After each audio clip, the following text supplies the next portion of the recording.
অখণ্ড মণ্ডলাকারং ব্যাপ্তং যেন চরাচরম তৎপদং দর্শিতং যেন তস্मै শ্রী গুরুবে নমঃ। শ্রীমৎ স্বামী সেবানন্দ সরস্বতী মহারাজজির চরণে জানাই শতকোটি প্রণাম। আমার গুরু স্বামী সেবানন্দ সরস্বতী মহারাজজির সেবানন্দের নিবেদন নামক গ্রন্থের চতুর্থ খণ্ড থেকে আমি এখন পাঠ করে শোনাব। দান। দান করো গো দানীরা, দানের বড় দাম, মরার পরে পৃথিবীতে রয়ে যাবে নাম। ভাগ্যবানই করে দান, অভাগা যে করে গ্রহণ, অভাগা না থাকিলে তুমি কারে করিবে দান। ধন দিয়াছেন যিনি তোমায়, এ সবই তাহার, মূর্খ বলে বলছো তুমি এ সবই আমার। যাবার বেলায় এসব কিছু সঙ্গে যাবে না গো, জনম ভরে যত পারো দিতে তুমি থাকো। সেবানন্দের এই মিনতি চরণে জানাই, সময় থাকিতে যা করার তা করে নেওয়া চাই। যাবার বেলায় দেহের ভারে কিছুই হবে না কো, সময় থাকিতে ভজন সাধন করিতে তুমি থাকো। দান করো গো দানীরা, দানের বড় দাম, মরার পরে পৃথিবীতে রয়ে যাবে নাম।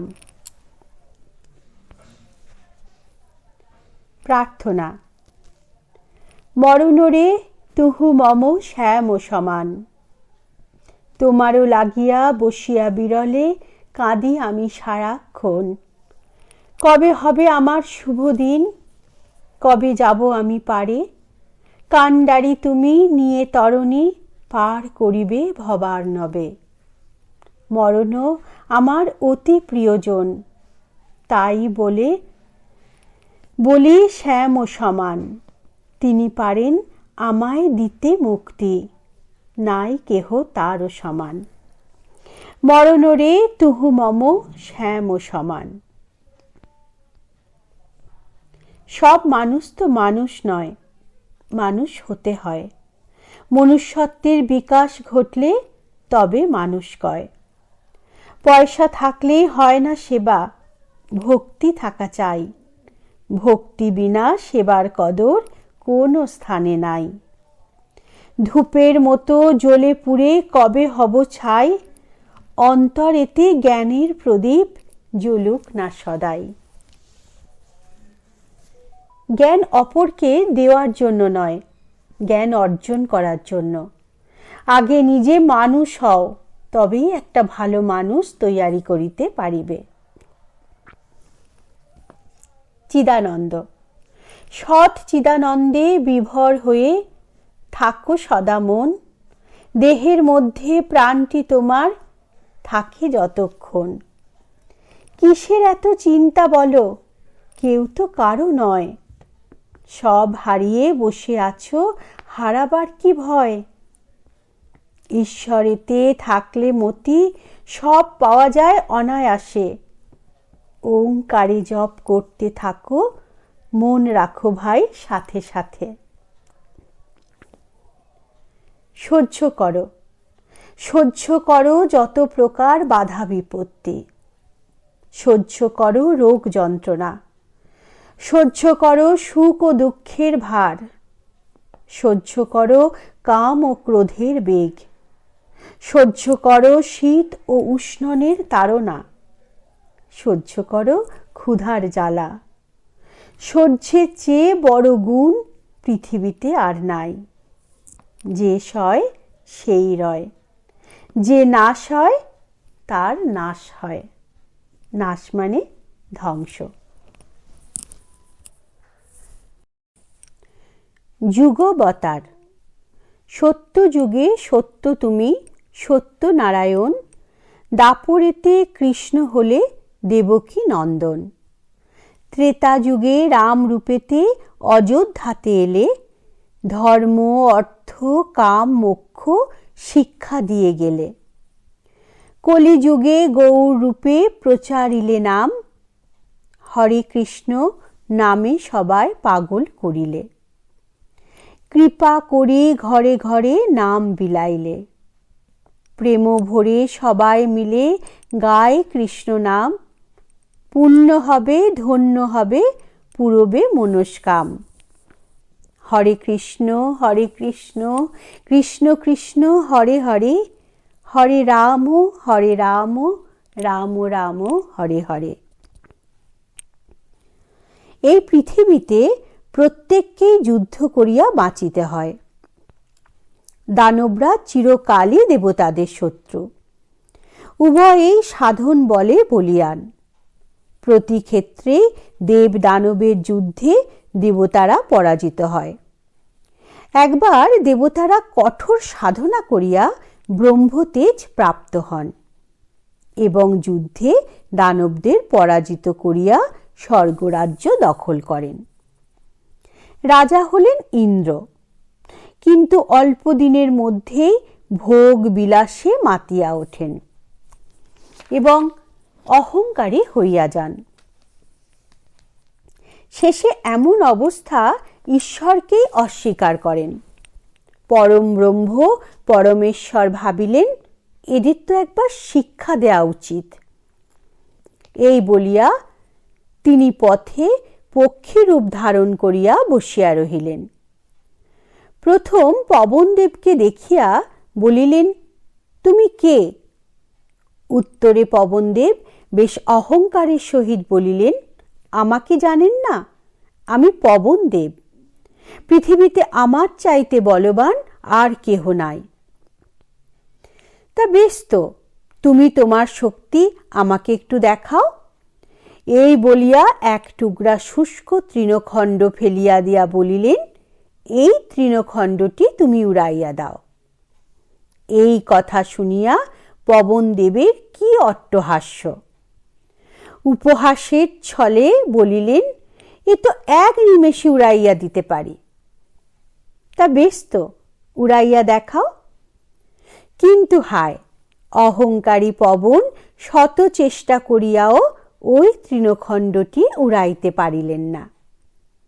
শেষে নতজানু হইয়া জিজ্ঞাসা করিলেন, প্রভু আপনি কে? আপনার পরিচয় দিন। পরিচয় পরে হবে, তুমি অগ্নিদেবকে ডাকো। অগ্নিদেবেরও ওই হাল। শত চেষ্টা করিয়াও তৃণখণ্ডটি জ্বালাইতে পারিলেন না। ডাকা হলো বরুণ দেবকে। তিনি আবার অতি অহংকারী। তিনি বলিলেন, আমি নিজেই এই মহাবিশ্বকে জলপ্লাবিত করিয়া ধ্বংস করিয়া দিতে পারি। বেশ তো, অত কথার দরকার কি? তুমি এই ক্ষুদ্র তৃণখণ্ডটি সিক্ত করিয়া দাও। বরুণদেব শত চেষ্টা করিয়াও পরাজিত। শেষে দেবরাজ ইন্দ্র এলেন। তিনি প্রথমেই নতজানু হইয়া বলিলেন, প্রভু আপনি দয়া করিয়া আপনার পরিচয় দিন। এইবার পরম পিতা পরমেশ্বর নিজ রূপ ধারণ করিয়া ইন্দ্রকে বলিলেন, অত দর্প অত অহংকার ভালো নয়। অহংকারে মত্ত হইয়া যাহার বলে তোমরা বলিয়ান তাহাকেই অস্বীকার করিতেছ। অতি অল্প দিনেই তোমাদের পতন হইবে। যাও সাধনা করো, সাধনা করিয়া প্রথমেই অহংকার দূর করো, নচেৎ ধ্বংস অবধারিত। অহংকার পতনের মূল।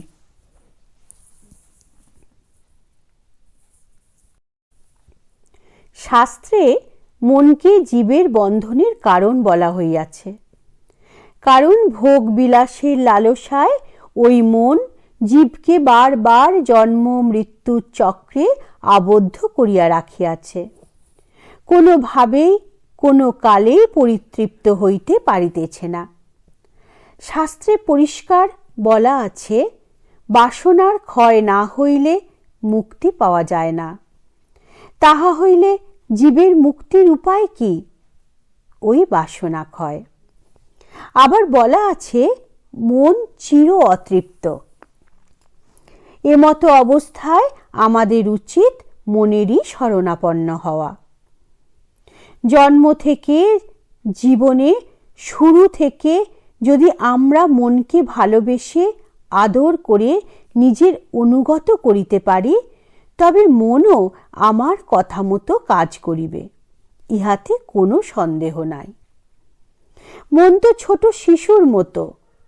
মাতা পিতা জন্ম থেকে যদি শিশুকে যাহা চাহিবে তাহাই দিতে থাকেন, তবে ওই শিশু একদিন চোর ও চরিত্রহীন হইয়া উঠিবে, তাহাতে কোনো সন্দেহ নাই। কারণ চাওয়া পাওয়ার তো শেষ নাই। ক্রমাগত আশানুরূপ বস্তু পাইতে পাইতে শিশুর আশা গগনচুম্বী হইয়া যায়, আর চাওয়া পাওয়ার বাধার সৃষ্টি হইলে তখনই স্বেচ্ছাচারী হইয়া ওঠে। অতএব জীবনের প্রথম থেকেই যদি চাওয়া পাওয়াটাকে কমাইতে পারি, তবে সন্তুষ্টির মতো বড় ধন আমাদের অর্জিত হইয়া যাইবে। আর সন্তুষ্টি আসার সঙ্গে সঙ্গে চির শান্তি পাওয়া যাইবে। তাহা হইলে মনকে ভালোবেসে অল্পে সন্তুষ্ট করাটাই আমাদের সাধনা হোক। মন শান্ত হইলেই চির শান্তি। মনের চঞ্চলতায় যত প্রকার অশান্তির কারণ। নিত্য ও অনিত্য বস্তু সম্বন্ধে মনকে সম্যক ধারণা দাও। প্রতিনিয়ত তাকে বোঝাও, জগৎ অনিত্য, কেবল আত্মাই সত্য, যাকে লাভ করাই জীবনের মূল উদ্দেশ্য। নমস্কার, সকলে ভালো থাকবেন, সুস্থ থাকবেন। আর আমাদের এই প্রচেষ্টা যদি আপনাদের ভালো লাগে, তবে লাইক, সাবস্ক্রাইব করতে ভুলবেন না কিন্তু। আর এই নিবেদন সকল ভক্তদের মধ্যে শেয়ার করে দেবেন, যাতে তারাও পূর্ণার্জনের পথে এগিয়ে যেতে পারে। জয় গুরু।